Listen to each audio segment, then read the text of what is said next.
नमस्कार दोस्तों। आप सभी का स्वागत है खेती बाड़ी में। बहुत सारे लोगों ने मेरे से रिक्वेस्ट किया था कि हिंदी में वीडियो बनाएं। एक बहुत मजेदार का टॉपिक मिला था जिसमें कि ग्रीन हाउस की डिजाइनिंग और उसको कैसे हम एक सफलता का मंत्र बना दें। आज अगर हम भारत में देखें तो खेती, प्रोटेक्टेड कल्टीवेशन, ग्रीन हाउसेस में काफी लोग कर रहे हैं। बट कुछ बेसिक्स चीजें हैं जो कि जिस समय वो डिसाइड करते हैं कि मुझे खेती प्रोटेक्टेड कल्टीवेशन में करनी है, उस समय उन्हें पता नहीं होता है। तो मैं आपके साथ अपना अनुभव शेयर करता हूं जो मैंने अपने पर्सनल लाइफ में डिफरेंट ग्रोवर, बहुत सारे एडवांस हाईटेक ग्रोवर्स के साथ जुड़ने के बाद मुझे लगा कि मुझे ये शेयर करना चाहिए। तो अगर हम बोले कि भाई जब डिजाइनिंग करते हैं तो वहां पे सफलता का मंत्र क्या क्या है, सबसे पहले सवाल ये आता है कि भाई मेरे लिए कौन सा ग्रीन हाउस अच्छा है या आदर्श है या आइडियल है। उसके बाद एक बार जब हमने अपनी क्रॉप के हिसाब से सेलेक्ट कर लिया कि जी हमें इस तरीके के ग्रीन हाउस की जरूरत है, तो अगला सवाल आता है कि भाई ग्रीन हाउस का आकार कैसा होना चाहिए, ग्रीन हाउस की दिशा कैसी होनी चाहिए, ग्रीन हाउस कितना बड़ा होना चाहिए, ग्रीन हाउस की ऊंचाई क्या होनी चाहिए, एंड ग्रीन हाउस में वेंटिलेशन का कितना महत्व है। और उसमें अलावा ग्रीन हाउस में एक स्वचालन की प्रवृत्ति, मीन्स ऑटोमेशन, स्वचालित ढंग से ग्रीन हाउस को चलाना कितना महत्वपूर्ण होता है, और ग्रीन हाउस सिस्टम में जो साइड वेंटिलेशन होता है उसका कितना रोल होता है। यही अगर देखें तो आपके ग्रीन हाउस की डिजाइन करते समय सक्सेस के मंत्र बन सकते हैं। तो चलिए सुनते हैं या देखते हैं, समझते हैं कि ये सक्सेस मंत्र कैसे इस्तेमाल किया जा सकता है। तो सबसे पहला अगर हम बात करते हैं तो ये होता है कि कितने तरीके के ग्रीन हाउस होते हैं। तो ग्रीन हाउस की बात करें तो ग्लास हाउस से शुरू होता है, because green house is what it is, protected cultivation के स्ट्रक्चर होते हैं जिसमें कि आप फसल के मुताबिक उसका माइक्रो क्लाइमेट, वहां का वातावरण बना सके। उसी चीज को बनाने के लिए अगर हम हिस्ट्री में जाएं तो ये सब स्ट्रक्चर जितने भी बने वो हीट या गर्मी को अपने में समा लेने या ट्रैप करने के लिए बने। और आज उसी को हम अपनी कंडीशन में ठंडा करने के लिए भी इस्तेमाल करते हैं। एंड बहुत ही मीन्स पेनफुली, मीन्स टफ वे में, टफ वॉइस में मैं कहना चाहूंगा कि यहाँ हमारे इंडिया में जो रिक्वायरमेंट है वो रिक्वायरमेंट ये है कि हम कैसे वातावरण को ठंडा करें। तो स्ट्रक्चर ऐसा होना चाहिए जिसमें कि हम कूलिंग का इफेक्ट दे सकें।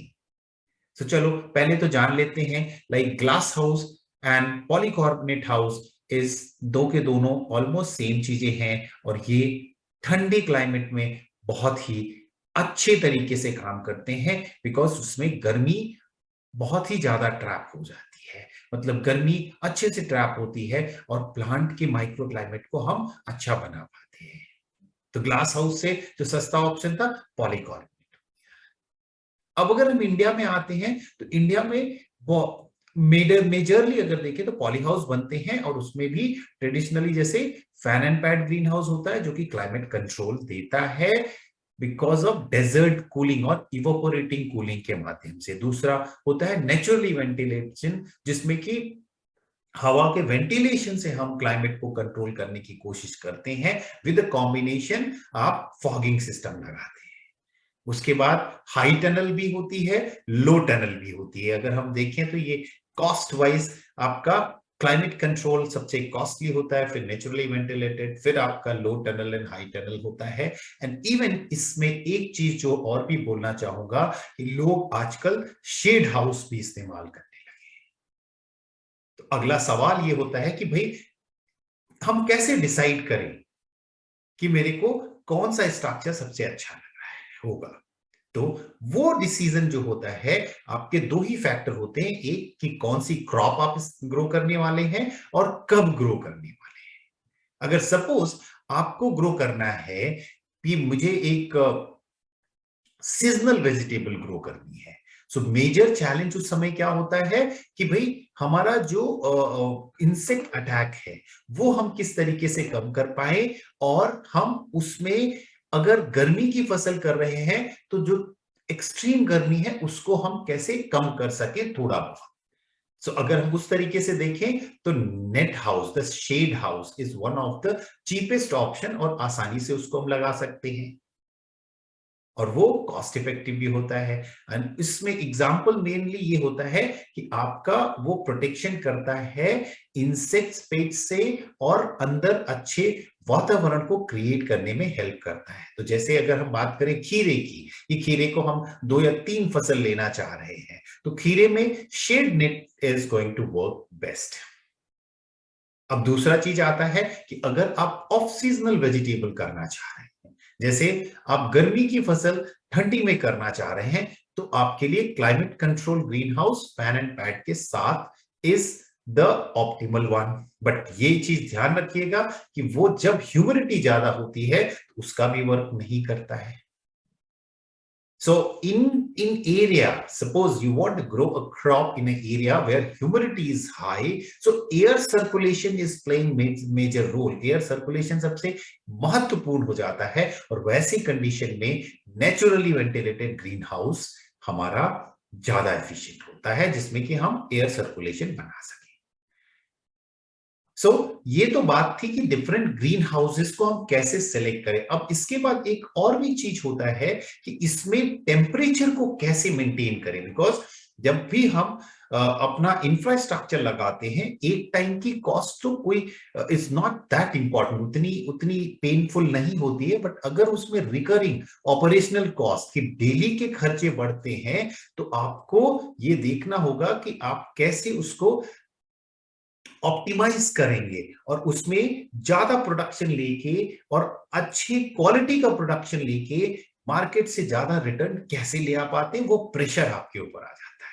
और अगर ऑपरेशनल कॉस्ट कम रखते हैं then it is always good. So अगर कोई भी ऑप्शन आपको यहां पे ये मिलता है कि हम climate control fan and pad green house की जगह हम नेचुरली वेंटिलेटेड ग्रीन हाउस में जा सकते हैं, तो हमको वो ऑप्शन को एक्सप्लोर करना चाहिए। जैसा कि आप इस एक दिस स्ट्रक्चर, ये वाला जो स्ट्रक्चर देख रहे हैं, इसमें कूलिंग के 2 इंतजाम किए गए हैं। एक पहला इंतजाम ये किया गया है कि भाई रूफ टॉप पे शेडिंग दिया है, जिससे कि अगर आप देखें तो ग्रीन हाउस में गर्मी कैसे होती है। गर्मी तब होती है क्योंकि गर्मी का माध्यम, गर्मी का सोर्स केवल एक है। What is that? लाइट। और अगर लाइट आपके ग्रीन हाउस के अंदर, आपके प्रोटेक्टेड स्ट्रक्चर के अंदर किसी भी तरीके से पहुंच रही है, तो वो वहां पे एब्सॉर्ब होती है सरफेस पे, और शॉर्ट वेवलेंथ से लॉन्ग वेवलेंथ, हम इसको इस तरीके से भी समझे कि वो जैसे ही प्रकाश या लाइट किसी भी सरफेस पे एब्सॉर्ब होती है, वो हीट में कन्वर्ट, वो गर्मी में कन्वर्ट हो जाती है। और अगर जो आज का करंट सिस्टम है जिसमें कि हम शेड नेट अंदर की तरफ लगाते हैं with option of top opening, उसकी जगह पे अगर हम लाइट की एंट्री को रोक दें, जैसा कि आप इस स्ट्रक्चर में देख रहे हैं कि लाइट की एंट्री ही रोक दी गई है, बिकॉज ये रूफ टॉप पे शेड नेट लगा दिया है। तो यहां पे जो कूलिंग इफेक्ट आएगा वो आपका उस कूलिंग इफेक्ट से कहीं एफिशिएंट होगा जो कि आप शेड नेट नीचे की तरफ लगाएंगे। और दूसरा, इस ग्रीन हाउस में अगर आप देखें तो नया इनोवेशन जो किया गया है वो ये है कि आपकी जो ब्लू कलर की फिल्म होती है, जो पॉलीशीट, अगर आप देखें तो येलो कलर की भी आती है, ट्रांसपेरेंट भी आती है। सो जो ब्लू कलर की आती है उसमें जो कूलिंग इफेक्ट होता है वो बेटर होता है as compared to white. And even in some cases, this yellow is also preferred and it is better option.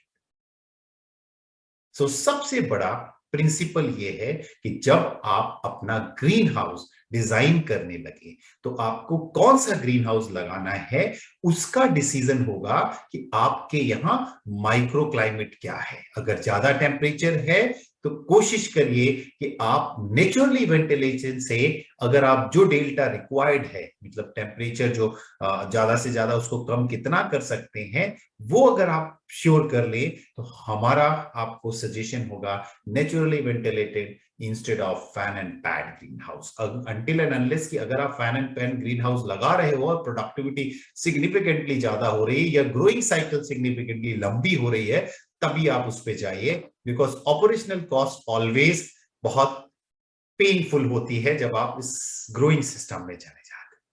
और सेकंड, हमने बताया कि आपको कोशिश ये करना है कि जब स्ट्रक्चर डिजाइन करें तो इस तरीके का डिजाइन करें कि उसमें आपकी लाइट ऑप्टिमल होनी चाहिए।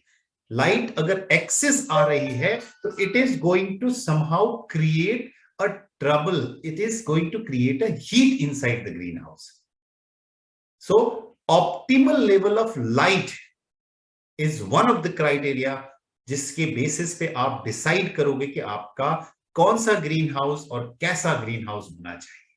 तो एक एग्जांपल जो यहां पे दिया हुआ है, rooftop shading plus blue colour of film, polyfilm is one of the possible option.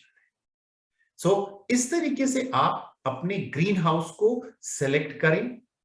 अगर आपका काम एक हाई टनल से या नेचुरली वेंटिलेटेड ग्रीन हाउस से काम चल जा रहा है तो कभी भी high cost and high operating cost वाले इंफ्रास्ट्रक्चर में नहीं जाना चाहिए, बिकॉज अंत में आपको मुनाफा,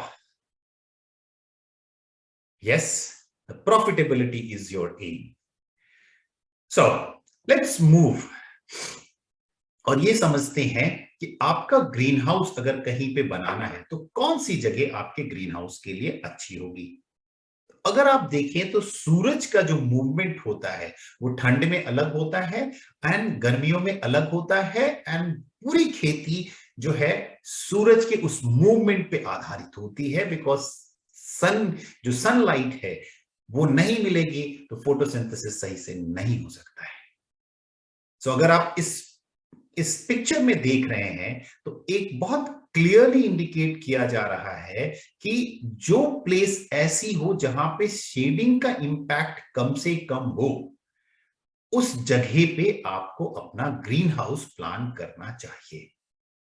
एंड ऑल्सो डायरेक्शन जब भी देखें तो ईस्ट वेस्ट का direction is the best direction for the green house. कोई भी ग्रीन हाउस लगा रहे हैं तो सबसे पहले आपको अपने सन के मूवमेंट को देखना है कि किस तरीके से जाएगा और उसका शेड कहां पे आएगा, और उस शेड से बच के, और उस जैसे अब इस वाले में देखिए आप, अगर ये इस तरीके से मूव कर रहा है तो भी, या इस तरीके से मूव कर रहा है तो यहां पे मिनिमल शेड आ रहा है।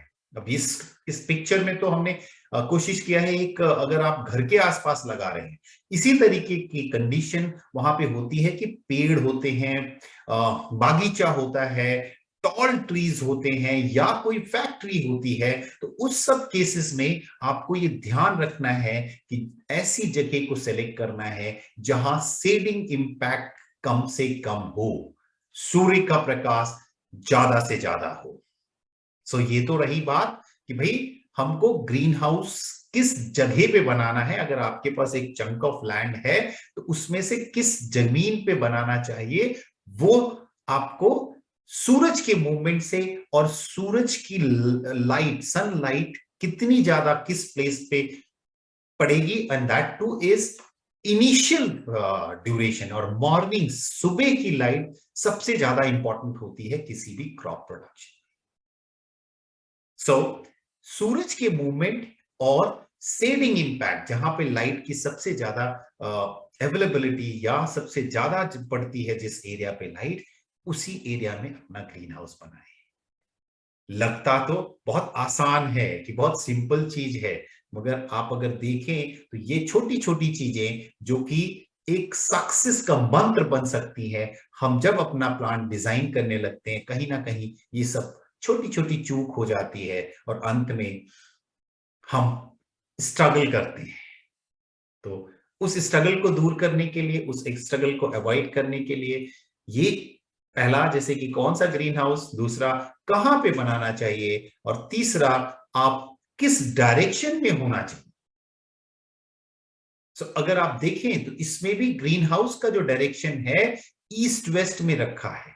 एंड यहां पे ये भी ध्यान रखने का है कि आपकी जो रो की डायरेक्शन होगा, जो प्लांटिंग रो होगी, वो भी ईस्ट वेस्ट में होनी चाहिए, क्योंकि उसमें हर एक पौधे को यूनिफॉर्म लाइट मिलने की चांसेस ज्यादा होती है। आई एम नॉट सेइंग कि उसमें शेडिंग इम्पैक्ट नहीं होता है, बट अगर आप साउथ नॉर्थ, नॉर्थ साउथ कर देंगे तो जितना शेडिंग इफेक्ट उसमें पड़ेगा वर्सेस जब ईस्ट वेस्ट में आप डायरेक्शन रखेंगे, आपका शेडिंग इम्पैक्ट लेसर होगा। शेडिंग इम्पैक्ट की बात क्या होती है कि अगर एक पौधे को जो सूरज की लाइट की जरूरत है वो पूरी नहीं हो पा रही है, क्यों? क्योंकि उसके आसपास के पौधे से उस पर छाया पड़ रही है, तो आपकी फसल की जो एफिशिएंसी है, जो पौधे की एफिशिएंसी है, जो प्रोडक्शन मिल सकता है, वो कहीं ना कहीं आपसे दूर जाएगा, या वो प्रोडक्शन आप नहीं ला पाएंगे। सो मतलब वाइल्ड डिजाइनिंग, आपको ये ध्यान रखना है कि मेरा ग्रीन हाउस का जो डायरेक्शन होना चाहिए, east west is the best direction. And also जब प्लांटिंग करें तो आप ईस्ट वेस्ट डायरेक्शन में ही प्लांटिंग करें, जिससे कि आपके पौधे को ऑप्टिमल सनलाइट मिलेगी। और अगर सनलाइट पूरी मिली, भाई सनलाइट क्या है? पावर हाउस है। आपके पौधे का पावर हाउस जो है सनलाइट है, सूरज का प्रकाश है। अगर वो सफिशिएंट मिलेगा तभी आपका पौधा हैप्पी होगा और आपके खेत लहलहाएंगे, आपकी फसल लहलहाएगी और प्रोडक्शन भी अच्छा होगा। चलिए आगे चलते हैं। अगला सवाल ये आता है कि भाई मेरा ग्रीन हाउस कितना ऊंचा होना चाहिए। अब इस ऊंचाई का जो डिसीजन होता है, वो ऊंचाई का डिसीजन होता है कि भाई हम किस एरिया में अपना ग्रीन हाउस बना रहे हैं। अगर ऐसे एरिया में बना रहे हैं जिसमें टेम्परेचर वेरिएशन काफी ज्यादा है, मतलब आपका कम से कम बहुत नीचे जाता है, ज्यादा से ज्यादा बहुत ऊपर जाता है। तो फॉर एग्जांपल कि अगर हम दिल्ली का ही क्लाइमेट ले लें तो 4-5 डिग्री नीचे की तरफ जाता है, 45 से 50 ऊपर की तरफ जाता है। अगर ऐसा इन्वायरमेंट होता है तो आपके ग्रीन हाउस में जितना वॉल्यूम ऑफ एयर ज्यादा होगा, या ग्रीन हाउस का वॉल्यूम जितना ज्यादा होगा, उतना ही कम इंपैक्ट आपकी क्रॉप पे पड़ेगा, या ग्रीन हाउस में टेम्परेचर बढ़ने या घटने में टाइम ज्यादा लगेगा, बिकॉज वहां पे वॉल्यूम ऑफ एयर ज्यादा। और जैसे जैसे आप उस तरफ जा रहे हैं जहां पे आपका यूनिफॉर्म टेम्परेचर होता है, कि मतलब ना ज्यादा होता है ना एवरेज टेम्परेचर समथिंग 25 से 30 होता है, वहां पे आप हाइट कम रख सकते हैं। हाइट बढ़ाने या घटाने से सिंपल ये होता है कि आपका जो वॉल्यूम ऑफ एयर है ग्रीन हाउस में वो कितना है, और वॉल्यूम जैसे जैसे कम होता जाएगा वैसे वैसे वहां के तापमान का इफेक्ट आपके ग्रीन हाउस के अंदर क्विक होगा, बहुत जल्दी पड़ेगा और आपकी फसल स्ट्रगल करेगी। अब अगला सवाल आता है कि कितना ज्यादा होना चाहिए या कितना कम होना चाहिए। तो ये एक साइंटिफिक वर्किंग करनी पड़ती है कि भाई मेरे को जो वॉल्यूम है एयर का, उसको अगर सपोज 1 डिग्री का टेम्परेचर बढ़ता है तो कितना टाइम लगता है उसको गर्म या ठंडा करने। और दूसरा ये भी एक ध्यान रखना चाहिए कि हमको ग्रीन हाउस जब बना रहे हैं, ना तो केवल हाइट, आपका एक जो विड्थ होती है, लंबाई या चौड़ाई, किसी भी डायरेक्शन में इतना नहीं होना चाहिए जिसमें कि एयर सर्कुलेशन हमारा अच्छे से ना हो सके। Specially in case of fan and pad green house, आपका फैन और पैड के बीच में डिस्टेंस जैसे जैसे बढ़ता जाएगा, एक स्पेसिफिक लिमिट के बाद अगर आपका बढ़ता जा रहा है, विच इज 20 से 25 डिग्री के ऊपर अगर जैसे भी बढ़ रहा है, तो आपका जो कूलिंग का इफेक्ट है वो कहीं ना कहीं घटता जाएगा। क्यों घटता जाएगा? या आप दूसरा ये भी है कि आप बढ़ा लो, बट पंखे की जो कैपेसिटी है उसको उतना, बिकॉज जितनी पंखा जितना तेजी से हवा बाहर फेंकेगा उतनी तेजी से हवा अंदर आएगी और उतना ही अच्छा एफिशिएंट कूलिंग का इंपैक्ट होगा। इसलिए 20 से 25 मीटर के बियॉन्ड अगर आप जा रहे हैं डिस्टेंस बिटवीन पंखे और पैड के बीच में, तो उसका मतलब आप अपनी ग्रीन हाउस में कूलिंग का इफेक्ट कम कर रहे हैं। यहां पे वेरी इंपॉर्टेंट, हाइट कितनी होनी चाहिए, चौड़ाई कितनी होनी चाहिए, लंबाई कितनी होनी चाहिए। तो जो और एक चीज और ध्यान रखना है कि जब आप फैन एंड पैड लगाएं उस समय ये ध्यान रखें कि उसका ईस्ट वेस्ट का डायरेक्शन होना चाहिए, बिकॉज आपकी रो जो है ईस्ट वेस्ट में है। हमने सबसे पहले जो बात की सक्सेस मंत्रा डिजाइनिंग के टाइम में, पहला जो बात आती है कि कौन सा ग्रीन हाउस मेरी क्रॉप के लिए, मेरे प्रोजेक्ट के लिए एफिशिएंट है। दूसरी जो बात थी कि भाई मेरे को जो अपना स्ट्रक्चर बनाना है, मेरे पास जो पूरी जमीन पड़ी है वो किस जगह पे अच्छा होगा जहां पे कम से कम आपकी शेडिंग हो और ज्यादा से ज्यादा सनलाइट आए और स्पेसिफिकली मॉर्निंग सनलाइट। देन तीसरी जो बात हमने की थी कि भाई आपका डायरेक्शन ऑफ ग्रीन हाउस कैसा होना चाहिए। आपका नॉर्थ वेस्ट अगर आपका रेक्टेंगल शेप में है तो east west is the best direction for your greenhouse, and then the height and the dimension.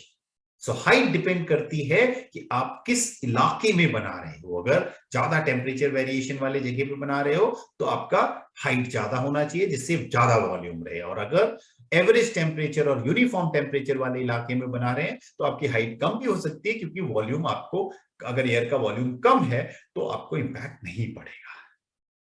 Length again is very important. Distance अगर आपके फैन और पैड के बीच में ज्यादा होगा तो कूलिंग इफेक्ट नहीं होगा। उसके साथ साथ आपको फैन की कैपेसिटी को भी ध्यान रखना पड़ेगा कि कितनी एयर वो खींच के बाहर कर रहा है।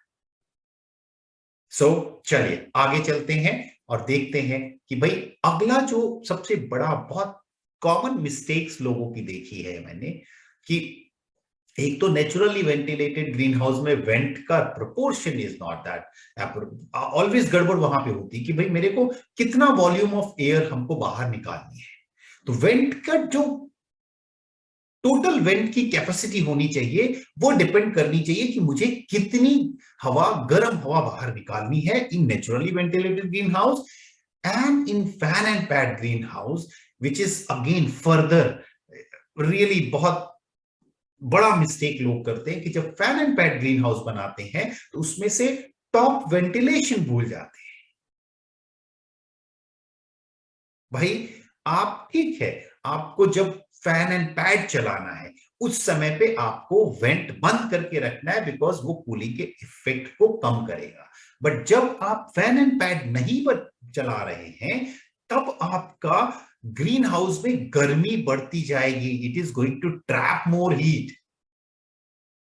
और अगर हीट ज्यादा ट्रैप कर रहा है तो आपको पैड पहले चलाना पड़ेगा, और अगर आप पैड पहले, फैन एंड पैड पहले चला रहे हैं तो आपकी ऑपरेटिंग कॉस्ट बढ़ जाएगी, और ऑपरेटिंग कॉस्ट बढ़ गई तो आपकी कॉस्ट ऑफ प्रोडक्शन बढ़ जाएगी। 10 रुपए की चीज आप 12 रुपए में प्रोड्यूस करोगे तो बाजार में बेचने के लिए भी आपको दिक्कत होगी।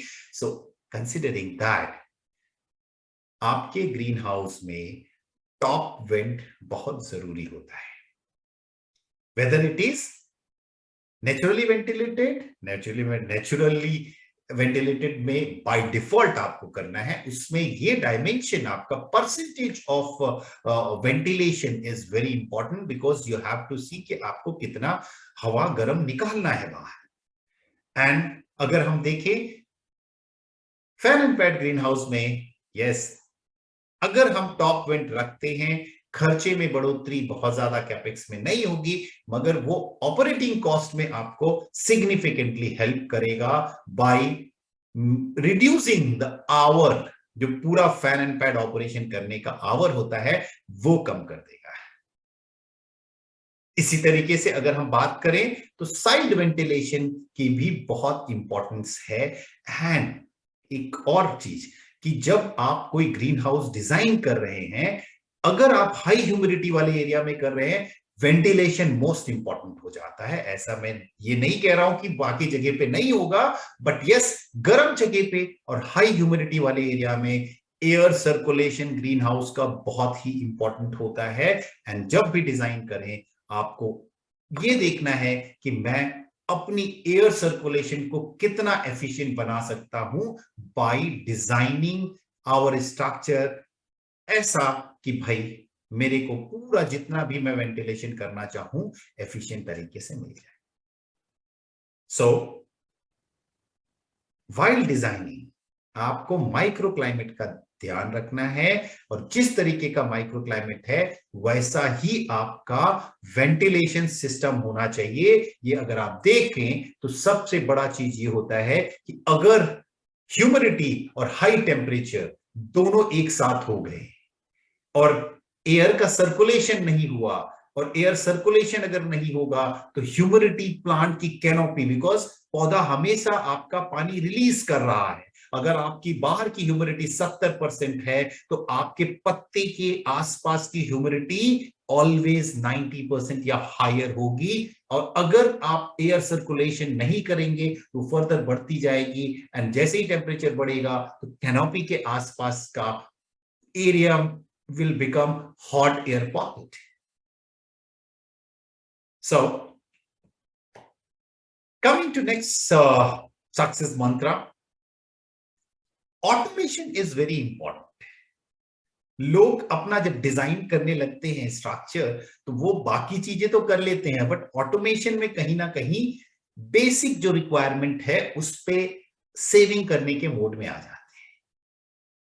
एंड बिलीव मी, मैंने कई फार्म्स पे ऐसा देखा है कि जो ऑटोमेटेड ऑपरेशन है वहां तो एल्यूमिनेट नेट टाइम से खुल रही है, साइड कर्टन भी टाइम से खुल रहा है, टॉप वेंट भी टाइम से खुल रहा है, बिकॉज आपने ऑटोमेट कर दिया, उसमें डाल दिया कि सेंसर बेस्ड है और वो उस टाइम पे खुल जाएगा।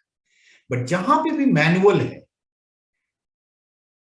क्योंकि जैसे ही मैनुअल आता है वहां लेबर की जरूरत पड़ती है, एंड अगर आपका फार्म मैनेजर या फार्म ऑपरेशन हेड एफिशिएंट नहीं है तो लेबर वहां पे, अब आप, मैं वो वर्ड यूज नहीं करना चाहता हूं बट कर रहा हूं, वो लेबर मक्कारी करने लग जाती है, और वो टाइम से शेड नेट नहीं खुलता है। जब उसको शेड साइड कर्टन बंद करने होते हैं वो बंद नहीं होता है, बिकॉज उसमें उसको मेहनत लगती है और हर आदमी मेहनत से डरता है, और उसी वजह से उस पूरे से ऑपरेशन में एक छोटी सी डिजाइनिंग के टाइम में छोटे से एक सेविंग के एफर्ट की वजह से आपका पूरा प्रोजेक्ट इंपैक्ट कर जाता है।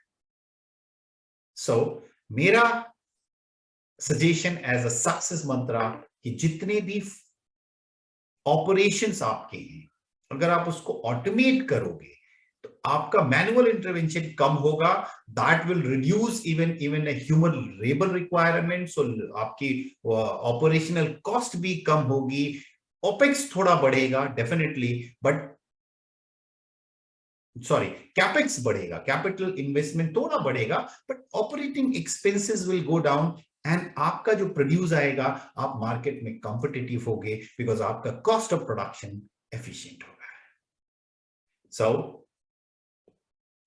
With this I would like to again वही बातें करेंगे जो कि ग्रीन हाउस डिजाइनिंग के जो सफलता के मंत्र हैं, कि भाई आपको सबसे पहले अपना ग्रीन हाउस जो आपकी जरूरत में फिट बैठता है उसको ही आइडेंटिफाई करें।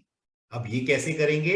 यस, उसमें थोड़ी सी एक्सपर्टीज की जरूरत पड़ेगी। अगर आपको लगता है कि किसी के पास वो ज्ञान है, then you can approach them, और मेरे पास भी आप आ सकते हैं।